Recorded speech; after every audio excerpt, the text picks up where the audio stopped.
18তম নিবন্ধনে অর্ধেক প্রার্থী ফেল করবেন। হ্যাঁ, সত্য খবরটি এইরকমই। কিন্তু আমি জানি সত্য খবর আপনাদের বিশ্বাস হবে না, বিশ্বাস করতে অনেক কষ্ট হবে। আসলে এই বিষয়টি কি, চলুন আমরা জেনে নিব। তার আগে বলে নিই, বিডি স্টাডি চ্যানেলটিকে সাবস্ক্রাইব করে আমাদের সঙ্গেই থাকবেন। যদিও আপনার কাছে মনে হচ্ছে তথ্যটি ভুয়া, কিন্তু ব্যাপক বিশ্লেষণে এই তথ্যটি সঠিক। 18তম নিবন্ধনে প্রায় 1 লক্ষ মতো শূন্য পদ রয়েছে। কিন্তু 1 লক্ষ শূন্য পদ দেখে আপনার লাভটা কি? আপনার আপনার যে পোস্ট, আপনার যে পদ, সেখানে কি 1 লক্ষ রয়েছে? সেখানে 1 লক্ষ পদ নেই। তো যে সকল প্রার্থীদেরকে টিকানো হয়েছে, সেই পদগুলোকে আমরা যদি বিশ্লেষণ করি, তাহলে প্রত্যেকটি শূন্য পদের চেয়ে 3 গুণ 4 গুণ, কমপক্ষে 2 গুণ প্রার্থীকে টিকানো হয়েছে। তাহলে এত প্রার্থীটার হবে কি? তারা কোথায় যাবে? অপশন দুটো আছে। হয় ভাইভাতে অর্ধেককে ফেল করাতে হবে, আর না হলে পাশ করে সনদপত্র নিয়ে 3 বছর অপেক্ষা করতে হবে। 3 বছর অপেক্ষা করবেন, 3 বছরের মধ্যে আরো সার্কুলার তো আসবে, শুধুমাত্র একটি সার্কুলার দিয়ে তো আর শেষ হবে না। তাহলে কি হবে?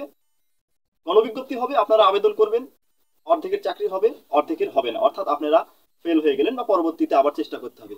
অথবা ভাইভাতেই অর্ধেককে ফেল করিয়ে দিতে হবে। অর্থাৎ যে কোনো দিক দিয়ে আপনি যান, প্রায় অর্ধেক আপনারা কিন্তু চাকরি বঞ্চিত থাকবেন। এটি কিন্তু চরম সত্য তথ্য। আপনাদের কাছে যেরকমই মনে হোক, এটি সঠিক। সবাই ভালো থাকবেন আর সাবস্ক্রাইব করে আমাদের সঙ্গে থাকবেন। ধন্যবাদ।